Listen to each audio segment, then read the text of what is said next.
سر جب سے نواز شریف صاحب لندن میں گئے ہیں سر، تو اس کے بعد ایک ڈبیٹ چلی ہے کہ وزیر اعظم بار بار کہہ رہے ہیں کہ میں کسی کو NRO نہیں دوں گا، اور اپوزیشن کہہ رہی ہے اس کے ہاتھ میں ہے کچھ بھی نہیں. سر وزیر اعظم کے کچھ ہاتھ میں ہے یا نہیں ہے سر؟ بسم اللہ الرحمن الرحیم. دیکھیے، جہاں تک NRO کا تعلق ہے وہ وزیر اعظم دے نہیں سکتا قانوناً، کیونکہ NRO جو حکومتیں دیتی تھیں وہ آخری تھا جو جنرل مشرف نے دی، اور اس NRO کے بعد لوگ چلے گئے عدالت میں، سپریم کورٹ میں کیس چلا اور سپریم کورٹ نے NRO کو غیر قانونی قرار دے دیا. آج اگر کوئی حکومت NRO کرے، یعنی کسی کے ساتھ اس کو خود معافی نامہ دے دے، تو وہ عدالت میں چیلنج ہو جائے گا اور حکومت کو پھر شرمندگی اٹھانی پڑی، کیونکہ عدالت اس کو ختم کر دے گی. ایک دفعہ بتا دیا جب سپریم کورٹ نے، پریزیڈنٹ سیٹ کر دیے، ایک قانون بن گیا نا وہ، کہ حکومتیں NRO نہیں دے سکتی. اب قانون کے مطابق اگر آپ نے کرنا ہے تو اس کی شکل یہ ہے کہ پلی بارگین کا قانون ہے، لیکن پلی بارگین میں مسئلہ یہ ہے کہ اس کے دو ایفیکٹ ہیں. ایک تو یہ کہ آدمی جیل نہیں کاٹتا لیکن وہ سزا یافتہ کہلاتا ہے. اگر پلی بارگین وہ کرے تو وہ سزا یافتہ کہلاتا ہے. اس کا مطلب سزا یافتہ ہونے کی وجہ سے اس کی سیاست ختم ہو گئی. سیاست میں تو وہ نہیں آ سکے گا. کتنے مدت کے لیے وہ ہمارا آئین بتاتا ہے، میرا خیال ہے 10 سال کے لیے نااہل ہو جاتا آدمی. دوسرا یہ ہے کہ اس کو سارا پیسہ واپس کرنا پڑتا ہے. پلی بارگین میں وہ نیب ورک آؤٹ کرتا ہے کہ جناب اس نے کرپشن کتنی کی ہے، اس کے مطابق وہ کہتے ہیں جی پیسہ جمع کراؤ. پہلے پیسہ جمع کرایا جاتا ہے اور پھر انڈیویجول کو چھوڑا جاتا ہے. اب اس میں سیاستدان جو سیاست کرنا چاہتا ہے وہ سوچتا ہے کہ مجھے پلی بارگین میں کیا ملا، میں نے پیسہ بھی دے دیا اور میری سیاست بھی ختم ہو گئی، کیونکہ 10 سال کی پابندی اگر لگ گئی تو سیاست ختم ہو گئی. لہذا اس کو رستہ وہ چاہیے جہاں اس کا پیسہ بھی بچ جائے اور سیاست بھی بچ جائے اور وہ بے گناہ بھی کہلائے دنیا میں، تاکہ کوئی انگلی اٹھائے تو وہ فوراً آگے سے وہ پوری طرح آنکھیں نکال کے پڑ جائے اس کو کہ جی ہمیں تو عدالتوں نے چھوڑا.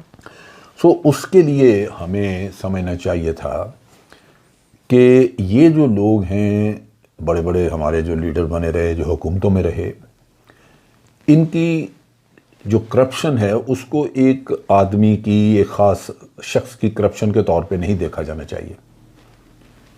اس کو دیکھنا چاہیے تھا کہ یہ کرپشن جو ہے یہ مافیا ہے جو کر رہی ہے، اور وہ شخص جس کو ہم سمجھتے ہیں کہ سب سے بڑا کرپٹ ہے وہ مافیا کا ہیڈ ہے. اس کے انگلی کے اشارے پہ سارا کچھ چل رہا ہے. عمران خان ایک سادہ آدمی ہے، آنیسٹ ہے.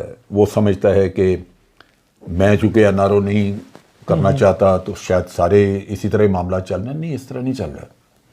عمران خان سے کو پوچھے کہ بھی 15 مہینے تیری حکومت کے گزر گئے، کسی ایک کو بھی سزا ہوئی ہے؟ سزا ہو ہی نہیں سکتی. یہ وہ چیز ہے جو اس کو سوچنی چاہیے تھی کہ اگر وہ چاہتا ہے کہ احتساب اور سزائیں بھی ہوں، پھر مافیا کو توڑنے کا کام پہلے کرنا چاہیے تھا.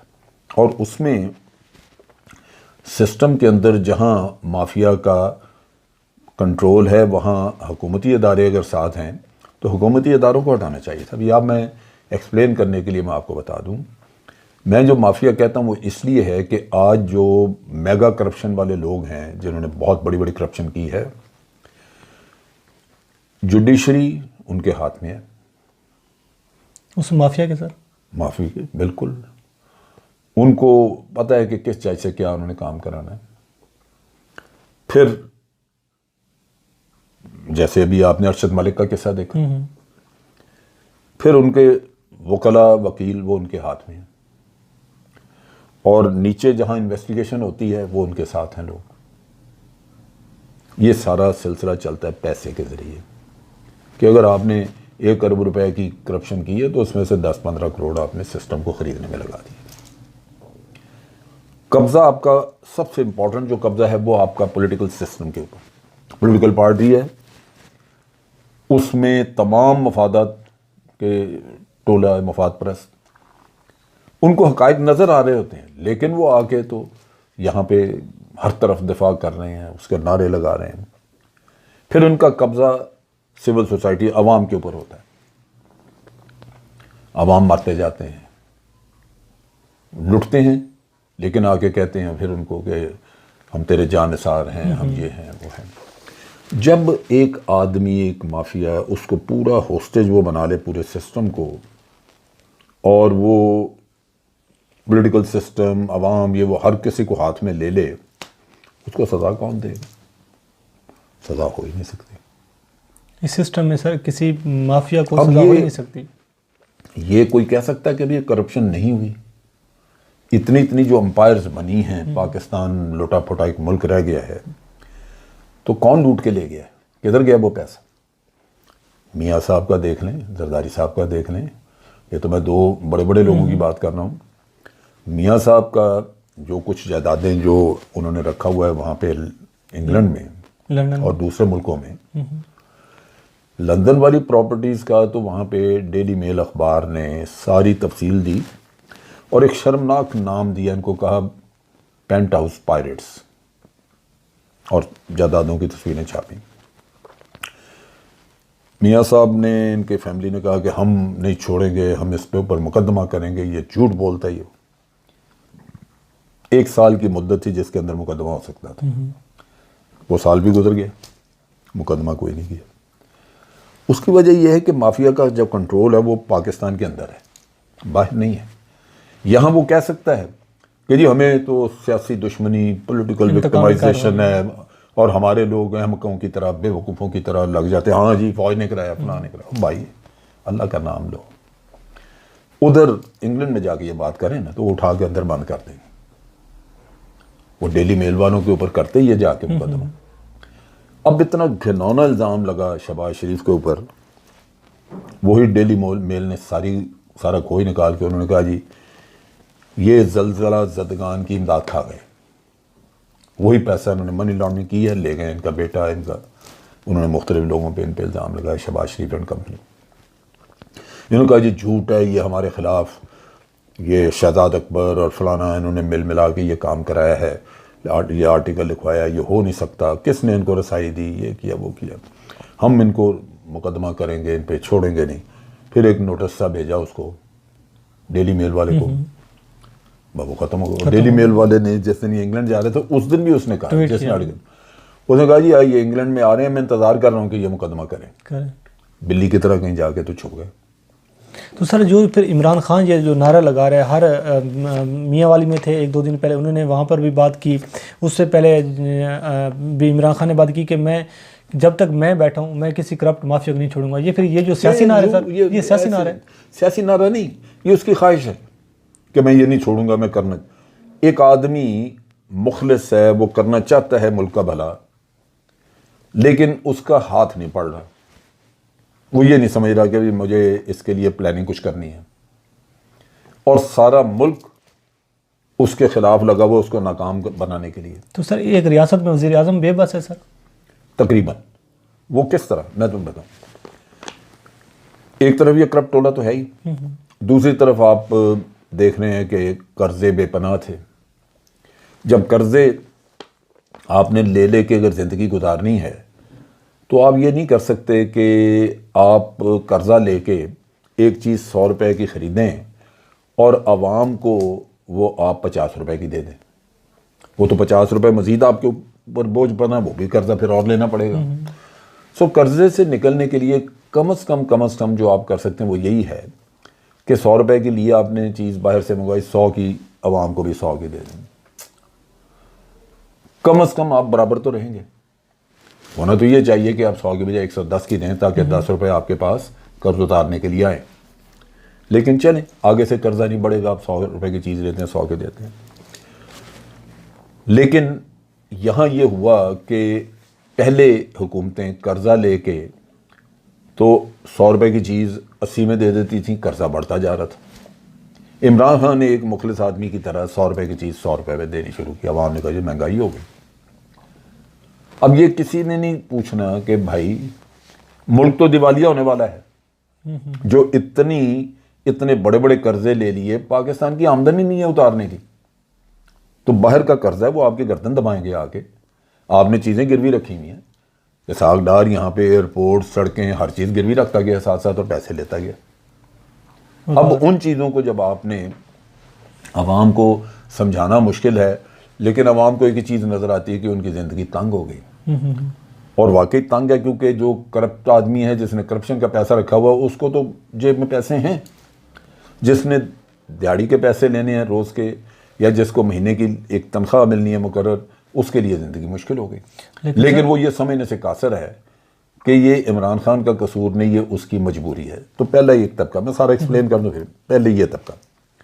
دوسرا طبقہ ہے کہ ہم ابھی چاہتے ہیں کہ قرضے اتارنے کے لیے ملک کی آمدن بڑھائیں۔